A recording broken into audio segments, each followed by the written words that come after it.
नमस्कार। स्वागत है आपका हमारे चैनल पर।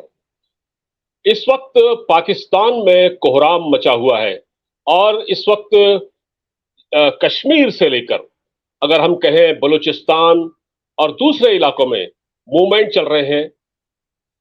इस पूरे मुद्दे पर बातचीत करने के लिए मेरे साथ मौजूद है डॉक्टर अमजद अयूब मिर्जा। बहुत लंबे समय बाद डॉक्टर साहब आपने हमें वक्त दिया, इसके लिए आपका बहुत बहुत धन्यवाद। और मैं आपको बता दूं कि डॉक्टर साहब का ताल्लुक पाकिस्तान के कब्जे वाले कश्मीर के मीरपुर से है और डॉक्टर साहब कश जो पीओके है, पाकिस्तान के कब्जे वाला कश्मीर, उसको आजाद कराने के लिए एक बहुत लंबी लड़ाई लड़ रहे हैं और उसमें काफी कामयाब होते हुए दिख रहे हैं। और उसके अलावा आप पूरे पाकिस्तान की जो पॉलिटिक्स है, वहां के हालात हैं, उस पर बहुत ही बारीक निगाह रखते हैं। डॉक्टर साहब, मैं पूछूंगा आपसे, कश्मीर के बारे में तो पूछूंगा ही। मैं ये देख रहा था कि 14 अगस्त को पाकिस्तान का जन्म हुआ। ठीक है, उस दिन कहा गया कि सभी धर्मों को यहाँ सभी इबादत गाहों में जाने की आजादी है, छूट है, सब कुछ है। उसके बाद अगले दिन फैसलाबाद की 10-12 चर्च वहां जला दी जाती हैं। कोहराम मच जाता है, लोग खुले आसमान के नीचे सो रहे हैं।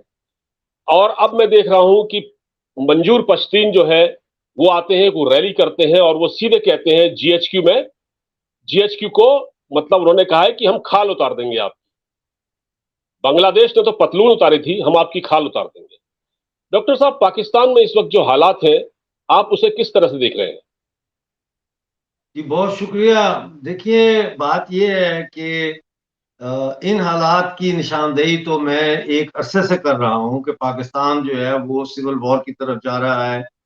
पाकिस्तान के अंदर जो सो कॉल्ड माइनॉरिटीज हैं उनको टारगेट किया जा रहा है। हर साल 1,000 क्रिश्चियन, हिंदू, सिख लड़कियों को जबरन मुसलमान किया जाता है। फिर उनको अगवाकार जो होते हैं उनके साथ उनका निकाह कर दिया जाता है। फिर वहाँ एथनिक बेसिस पे बहुत ज्यादा जो है फौज के खिलाफ नफरत है, जिसका इजहार मंजूर पश्तीन ने किया जब उन्होंने कहा कि बंगालियों ने तुम्हारी पतलून उतारी थी, हम तुम्हारी चमड़ी उतार लेंगे। तो जी। हालात बड़े जो है खराब हो रहे हैं दिन ब दिन। और पाकिस्तान जो है वहाँ पे कभी भी पाकिस्तान माइनॉरिटीज के लिए तो पहली बात है बना ही नहीं था।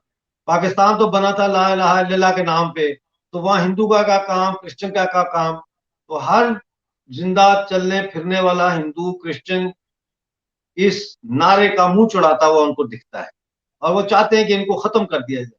देखिए, इस पूरे रीजन में जब 14 अगस्त का आपने नाम लिया, पार्टीशन के टाइम ये जो इलाके हैं, यहाँ से क्यों इतनी बड़ी माइग्रेशन हुई, यहाँ से क्यों लाखों की तादाद में जो है वो हिंदू और सिख और जैन उनको माइग्रेट करके तो इंडिया में जाना पड़ा।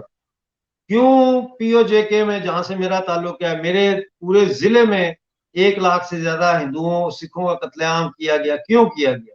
This is genocide, this is ethnic cleansing, ताकि इस इलाके से तमाम नॉन मुस्लिम्स को फारग किया जाए, निकाला जाए और इसको एक किस्म का प्योर लैंड फॉर मुस्लिम्स करार दिया जाए। ये एक फैंटेसी है, एक यूटोपिया है, जिसका शिकार पूरा बरसगीर है और आज तक है इंडिया भी। और ये जो इलाका पाकिस्तान का है, जो असल में है तो इंडिया ही है, ये सारा इंडिया है। हमने तो कभी पार्टीशन को तस्लीम ही नहीं किया। मेरी पैदाइश बेशक पार्टीशन के बाद की है, लेकिन मेरे बुजुर्गों ने तो कभी पार्टीशन को तस्लीम नहीं किया। लाखों लोगों ने, करोड़ों लोगों ने आज भी पार्टीशन को तस्लीम नहीं किया। हम कैसे एक ऐसी चीज को तस्लीम कर लें जो हमने अपनी मर्जी से नहीं की बल्कि अंग्रेजों ने करके हमें दे दी है। तो ये तो सजा थी जो हिंदुस्तान की तहरीक आजादी को अंग्रेजों ने दी कि अच्छा तुम आजादी मांगते हो, ठहर जाओ जरा, दूसरी जंग अजीम से हमें फारिग होने दो, उसके बाद देते हैं तुम्हें आजादी। और आजादी की दी और हमारे जिंदा बदन को दो बाजू काट के दी। तो पाकिस्तान बड़े बुरे हालात की तरफ जा रहा है और बड़ी तेजी से जा रहा है। जी। जी डॉक्टर साहब, जैसे आज मैंने देखा, कल जो है जो जो रैली हुई जिसमें मंजूर पश्तीन थे, उसमें एक पाकिस्तान की ह्यूमन राइट मिनिस्टर हुआ करती थी शिरीन मजारी, इमरान खान की सरकार में।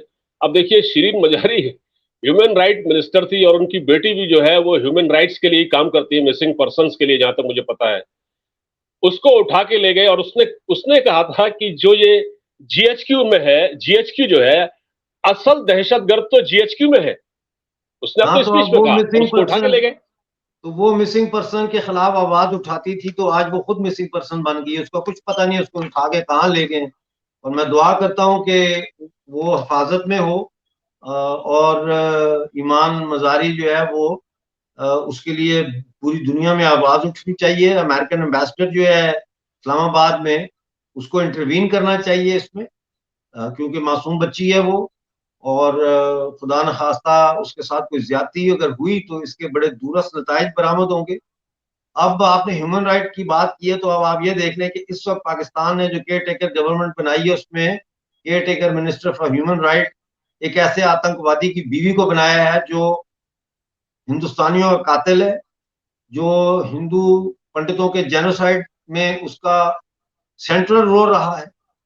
और उसकी बीवी को, मिशाल मलिक को, इन्होंने बना दिया है ह्यूमन राइट का मिनिस्टर। तो ये मैं समझता हूं इन्होंने हमारे सबके मुंह पे एक जनाटेदार थप्पड़ मारा है। थप्पड़ तो हमने खा लिया, लेकिन अब मैं उम्मीद करता हूं कि पाकिस्तान में इतनी हिम्मत होगी कि वो अब इस थप्पड़ का जवाब सह सके। दूसरी चीज आप ये देखें कि फॉरेन मिनिस्टर जिसको बनाया है, ये जलील जलील अब्बास जिलानी। जी, जलील अब्बास जिलानी को, ये कौन है जलील अब्बास जिलानी? ये तो जी। इंडिया दिल्ली में पाकिस्तान हाई कमीशन में डिप्टी हाई कमिश्नर था। इसको 2003 में इंडिया ने पर्सन नॉन ग्रेटा करार देके किक आउट किया था इंडिया से, क्योंकि ये डायरेक्टली फाइनेंस भेजता था, पैसे इसके थ्रू जाते थे दहशत गर्दों को कश्मीर में। उसको फाइनेंस मिनिस्टर बना दिया और उसकी दीदा दलेरी देखे कहता है कि हम मनमोहन सिंह का और मुशर्रफ के जमाने का जो पीस प्रोसेस था उसको दोबारा शुरू करना चाहते हैं। तो ये पाकिस्तान जो है, ये कहते हैं चोर चोरी से जाए, हेरा फेरी से ना जाए। ये अब इस किस्म की हेरा फेरियां कर रहे हैं और हमें देखते हैं कि अब ये आगे इंटरनेशनल लेवल पे क्या नैरेटिव लेके जाते हैं। हम उसके लिए तैयार हैं। मिसाल मलिक जहां इंटरनेशनल फोरम पे जाएगी, हमने ऑलरेडी, हमारी पार्टी ने तय किया है कि हम उसको कन्फ्रंट करेंगे और हम उसको, उसका जो झूठ है उसको बेनकाब करेंगे, चाहे यूएन में हो, चाहे किसी यूरोपियन यूनियन के किसी प्लेटफॉर्म पे हो। जी। बिल्कुल डॉक्टर साहब, इससे ये पता लगता है कि एक तरफ तो जलील अब्बास जिलानी कह रहा है कि हम भारत से बात करना चाहते हैं, उनकी इंटेंशन, जो उनकी मेलाफाइड इंटेंशन है, वो तो इसी से पता लगता है कि वो एक टेररिस्ट की बीवी को ह्यूमन राइट मिनिस्टर बना रहे हैं। इससे ही पता लगता है कि वो कितने संजीदा हैं या वो उनके दिमाग में क्या चल रहा है। जी। बिल्कुल, उनके दिमाग में जो है साजिश चल रही है, उनके दिमाग में नेगेटिव ख्यालात चल रहे हैं, उनके दिमाग में दो कौमी नजरिया चल रहा है, उनके दिमाग में हिंदू की नफरत चल रही है, उनके दिमाग में उस जिल्लत का बदला लेने की आग जल रही है जो उन्होंने 2003 में उनको जो मिली, जब उनको इंडिया से किक आउट किया गया पर्सन नॉन ग्रेटा।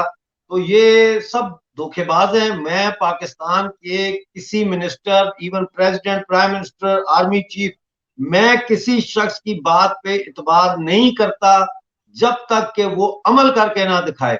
हिंदुस्तान से दोस्ती करनी है, पीस प्रोसेस शुरू करना है, तो आप पीओजे से अपनी फौजें निकालें। 13 ब्रिगेड फौज किस लिए आपने पीओजे के में बिठाई है? और दुनिया को कहते हैं कि जी 9 लाख फौज इंडिया ने बिठाई हुई है उधर। वो किधर है 9 लाख फौज? वो G20 हुआ था, किधर थी वो फौज? वो ट्यूलिप फेस्टिवल हुआ था, वो किधर है वो फौज जो इंडिया ने कहते हैं कि बैठाई हुई है? तो ये झूठ बोलते हैं, बकवास करते हैं और इनके ऊपर कोई भरोसा, कोई एतबार नहीं है। डॉक्टर साहब, कोई असर पड़ेगा ये मशाल मलिक को जिस तरह से इन्होंने प्रोजेक्ट किया है? ये सिर्फ रोएगी धोएगी इधर उधर जा जाके। आपको लगता है कि ये इनका कोई ये जो इन्होंने चाल चली है इसमें ये कामयाब होंगे? देखें, ये तो एक स्पेकुलेटिव क्वेश्चन है, मैं इसका जवाब नहीं दे सकता। मैं सिर्फ ये कह सकता हूं कि ये जहां जाएगी वहां हमें भी पाएगी। जी। अच्छा डॉक्टर साहब, देखिए, अभी अनवारुल हक काकड़ जो पाकिस्तान के केयरटेकर प्राइम मिनिस्टर बने हैं, उन्होंने भी जैसे ही अपनी गद्दी संभाली वैसे ही उन्होंने कश्मीर पर एक स्टेटमेंट जारी कर दिया। बिलावल भुट्टो का रवैया आपको पता ही था। अब जलील अब्बास जिलानी को इन्होंने एक फॉरेन मिनिस्टर बनाया है। बलूचिस्तान का मतलब है तो ये पठान, लेकिन ये बलूचिस्तान में रहे हैं और वहां ये जो बलोचों पर जो जुल्म ढाए जा रहे हैं, ये उनके बारे में जीएचक्यू को ये बताते रहे कि भाई वहां तो ठीक है सब कुछ। मेरा ख्याल है इसी का तो इनको इनाम मिला है। तो फिर लेकिन ये ये जितनी आदमी कैबिनेट बनी है ये सारी की सारी कैबिनेट जीएचक्यू ने अपॉइंट की है।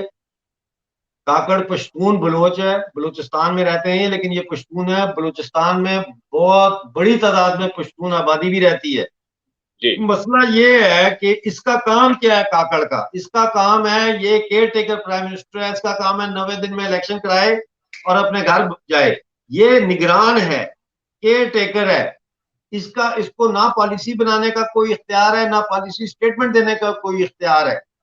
लेकिन ये जो केयर टेकर गवर्नमेंट बनी है, ये माजी की केयर टेकर गवर्नमेंट से इस तरह मुख्तलिफ है कि इसको बहुत ज्यादा पावर्स दी गई। इसको जी प्राइवेटाइजेशन के लिए निगोशिएशंस की पावर्स दी गई हैं।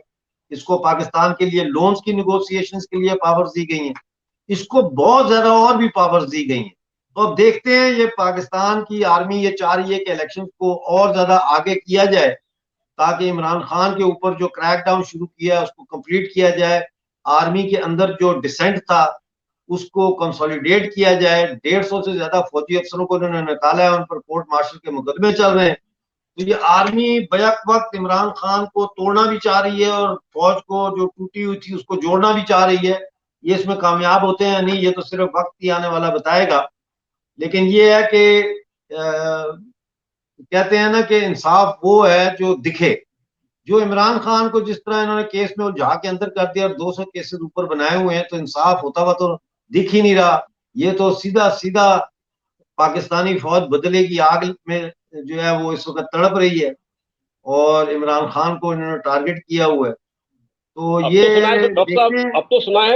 अब तो सुना है कि उसको ऑप्शन दे दिया गया। आज मैं कहीं पढ़ रहा था कि या तो आप बाहर चले जाओ, आपको सेफ पैसेज दे दिया जाएगा, या फिर आप तैयार रहो लटकने के लिए फांसी पर। यह कह दिया गया उसको। मुझे नहीं लगता कि इमरान खान साहब बाहर जाएंगे। वो फाइटर हैं, वो स्पोर्ट्समैन हैं। वो खुद कहते थे कि मैं आखिरी बॉल तक खेलने वाला खिलाड़ी हूँ। आखिरी बॉल पे छिक्का भी लग सकता है और आखिरी बॉल के ऊपर जो है वो बंदा आउट भी हो सकता है।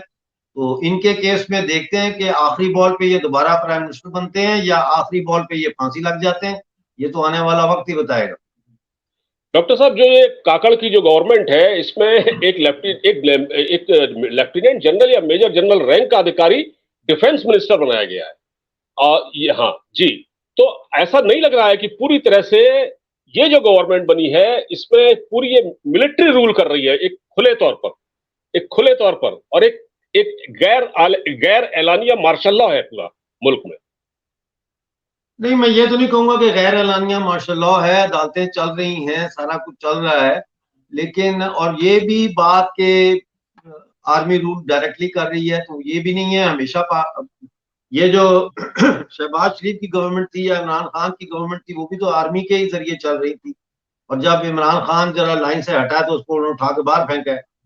तो ये कहा जा सकता है कि ये इंतहाई नंगे तरीके से फौज ने अपनी सरकार बनवाई है, सिविलियन सो कॉल्ड टेक्नोक्रेट्स। ये कहा जा सकता है। फौज तो हमेशा पाकिस्तान में सरकारें बनाती रही है, तो अभी कौन सा कोई खास बात होगी। तो डॉक्टर साहब, आखिरी सवाल आपसे कश्मीर से पूछूंगा। कश्मीर में जैसे आपका जो वहां पर चल रहा है, जो रवैया इस वक्त कश्मीर में है, पाकिस्तान पीओके में पाकिस्तान की फौज का, वहां पर 14 अगस्त को वहां पर हिंदुस्तान के फेवर में नारे लगे और तिरंगा लहराया गया। डॉक्टर साहब, आपकी जो तहरीक है उसके बारे में जरा बताएं, वो किस मुकाम पर पहुंची है? देखिए, इस वक्त पीओजेके का कोई ऐसा शहर नहीं है जहां हड़तालें ना हो रही हो, जहां धरने ना हो रहे हो, जहां मुजाहरे ना हो रहे हो। अभी हमारी तैयारी है कि 23 अगस्त को हम मुजफ्फराबाद में एक बड़ा मुजाहरे में शिरकत कर रहे हैं। इसी तरह से 31 अगस्त को पूरे पीओजेके में जो है पहिया जाम हड़ताल है। फिर 5 सितंबर को दोबारा पूरे पीओजेके में पहिया जाम हड़ताल है। तो लोग तो लड़ रहे हैं जितना वो लड़ सकते हैं। देखे ना, 3 महीने से पेंशनर्स को पेंशन नहीं मिली।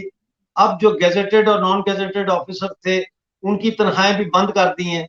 तो बहुत बुरा हाल है, आटा नहीं है, खाने को कुछ नहीं है, फिर भी लोग निकल रहे हैं। बूढ़े बूढ़े पेंशनर्स जो है वो धरने दे रहे हैं।